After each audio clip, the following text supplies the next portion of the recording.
Assalamualaikum warahmatullahi wabarakatuh.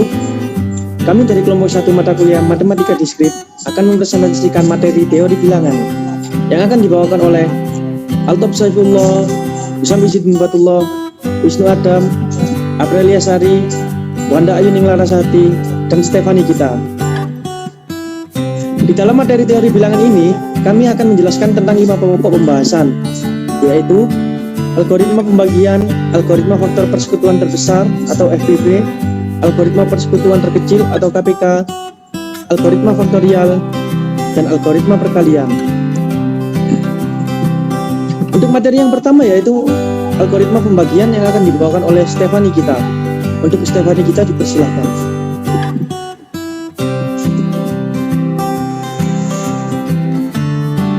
Yang pertama ada algoritma pembagian.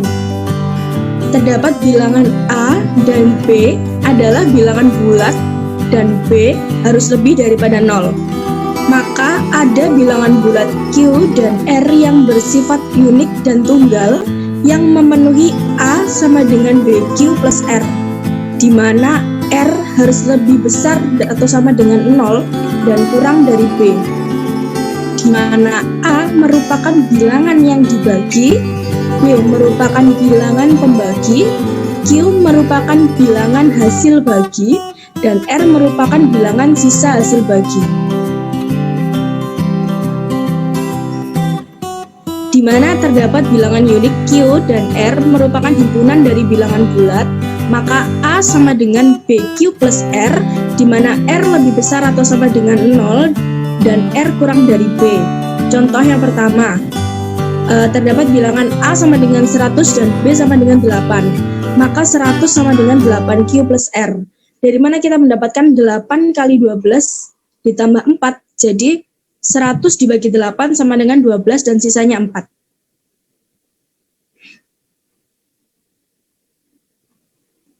Contoh yang kedua, ini kita diberikan bilangan bulat negatif, yaitu A sama dengan minus 20 dan B sama dengan 3. Maka kita masukkan ke rumus, minus 20 sama dengan 3Q plus R. Jadi minus 20 dibagi 3 adalah sebenarnya 6. Tapi kenapa kita kasih 7? Karena bilangan bulat yang diberi adalah bilangan bulat negatif. Jadi harus ditambahkan dengan 1 untuk menjadikan bilangan bulat tersebut hasilnya minus 20.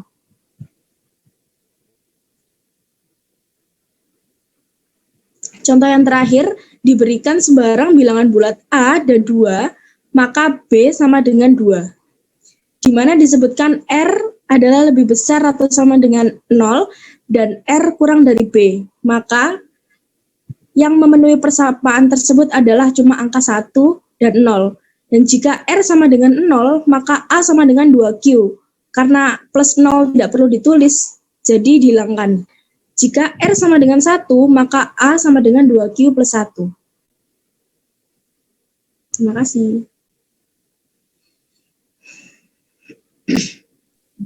Oke, terima kasih untuk Stefani Gita atas penjelasan dan beberapa contoh yang telah diberikan. Oke, mari kita lanjut untuk materi berikutnya, yaitu algoritma faktorial yang akan dibawakan oleh Altop Saifullah dan saya sendiri. Untuk Mas Altop dipersilakan. Penggunaan fungsi rekursif pada faktorial. Fungsi rekursif sendiri memiliki arti sebuah fungsi yang memanggil dirinya sendiri. Lalu bagaimana cara kerja fungsi rekursif? Saya beri contoh dengan judul fungsi rekursif. Terdapat nilai 1, nilai 2, hasil function tambah integer angka 1 dan integer angka 2. Dengan deskripsi nilai 1 sama dengan 4, nilai 2 sama dengan 2. Hasil sama dengan tambah integer angka 1, integer angka 2. O sama dengan hasil. Proses algoritma. Tambah 4, 1 tambah 3,2. 1 tambah 2,2.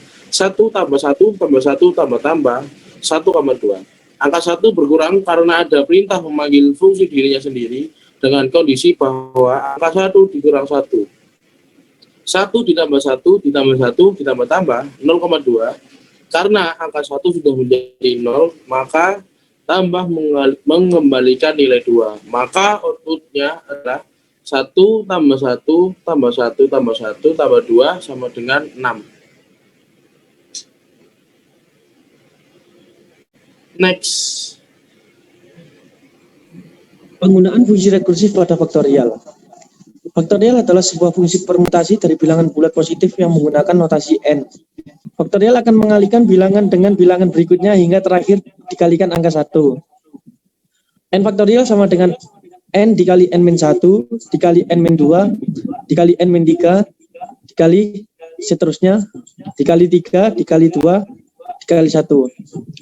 Contoh apabila ingin mendapatkan faktorial dari 5, maka 5 faktorial sama dengan 5 dikali 4, dikali 3, dikali 2, dikali 1, sama dengan 120. Atau dapat ditulis dengan 5 faktorial sama dengan 5 dikali 5 min 1, dikali 5 min 2, dikali 5 min 3, dikali 5 min 4, sama dengan 120. Maka kita dapat simpulkan fungsi rekursif memiliki dua ciri khas. Yang pertama, fungsi rekursif selalu memiliki kondisi yang menyatakan kapan fungsi tersebut akan berhenti. Kondisi ini harus dapat dibuktikan akan tercapai, karena jika tidak tercapai, maka kita tidak dapat membuktikan bahwa fungsi tersebut benar dikarenakan tidak berhenti. Yang kedua, fungsi rekursif selalu memanggil dirinya sendiri sambil mengurangi atau memecahkan suatu data masukan setiap panggilannya. Hal ini adalah tujuan utama dari rekursif, yaitu memecahkan masalah dengan mengurangi masalah tersebut. Oke, mungkin itu adalah sedikit penjelasan tentang algoritma faktorial, dan kita lanjut ke materi selanjutnya, yaitu algoritma faktor persekutuan terbesar yang akan dibawakan oleh Aprilia Sari. Untuk Aprilia Sari, dipersilakan.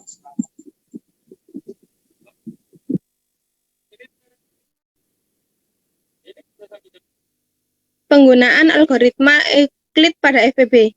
Misalkan terdapat dua buah bilangan bulat yaitu A dan B yang akan dicari FPB-nya, serta dapat diasumsikan bahwa B kurang dari sama dengan A dan lebih besar dari 0. Langkah 1. Bentuk persamaan berikut. A sama dengan M1 kali B plus N1. Akan dicari FPB dari 546 dan 320.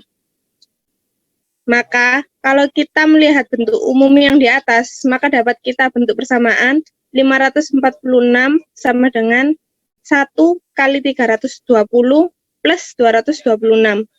Langkah 2, jika N1 sama dengan 0, maka berarti B membagi habis A, sehingga FPB antara A dan B adalah B. Jika N1 tidak sama dengan 0, maka akan membentuk suatu persamaan berikut. B sama dengan M2 kali N1 plus N2, di mana N2 lebih besar dari 0 dan kurang dari sama dengan N1. Langkah selanjutnya, melakukan seperti langkah 2 hingga bertemu nilai 0 di bagian akhirnya. 226 sama dengan 2 kali 94 plus 38. Dilanjutkan karena nilai terakhir belum bernilai 0. 94 sama dengan 2 kali 38 plus 18. Dilanjutkan 38 sama dengan 2 kali 18 plus 2. Dilanjutkan 18 sama dengan 9 kali 2 plus 0. Karena bagian akhir sudah 0, maka yang diambil adalah nilai N terakhir, yaitu 2. Jadi, FPB dari 546 dan 320 adalah 2.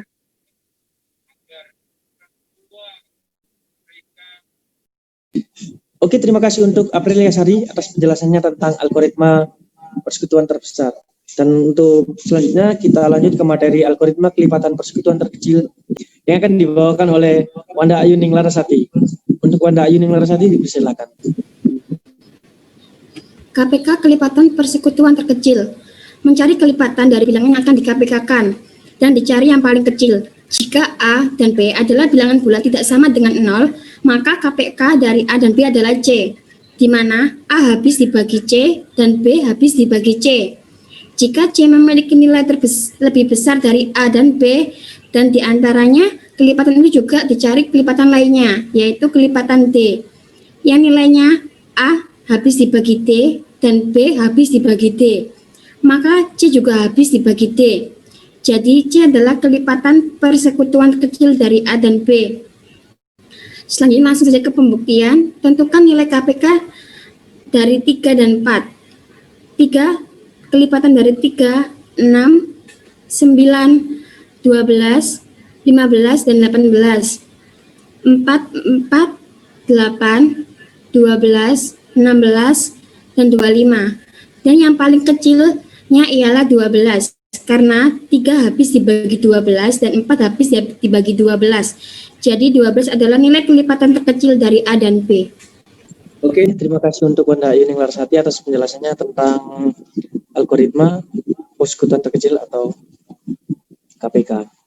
Dan untuk materi terakhir yaitu algoritma perkalian yang akan dibawakan oleh Wisnu Adam.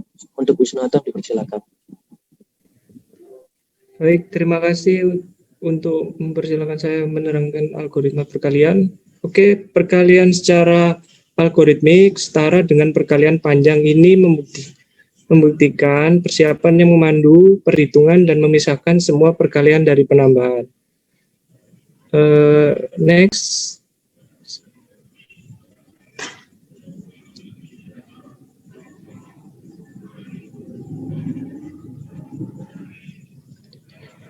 Seperti ini bentuk dari AN dengan AN elemen Z disebut bentuk pangkat, N disebut dengan pangkat atau eksponen, dan A disebut dengan bilangan pokok. A pangkat N berarti bilangan A dikalikan dengan dirinya sendiri sebanyak N berkali-kali. A kali A kali A kali A dan seterusnya kali A sebanyak N faktor. Contohnya adalah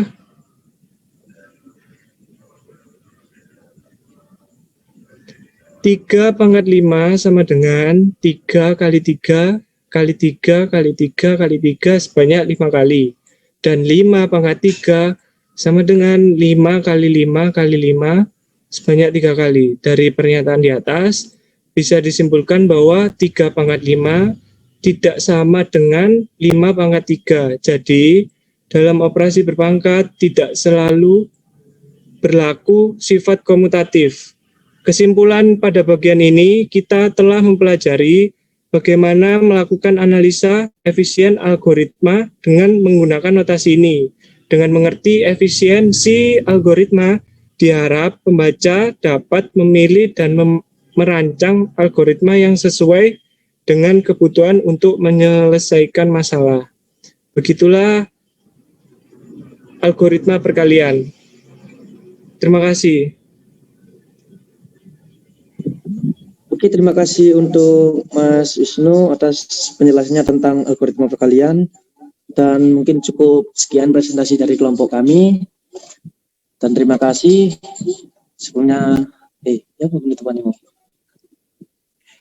Sorry, Oke, terima kasih untuk Mas Wisnu atas penjelasannya tentang algoritma perkalian. Dan mungkin presentasi dari kelompok kami cukup sampai sini. Kurang lebihnya mohon maaf. Wassalamualaikum warahmatullahi wabarakatuh.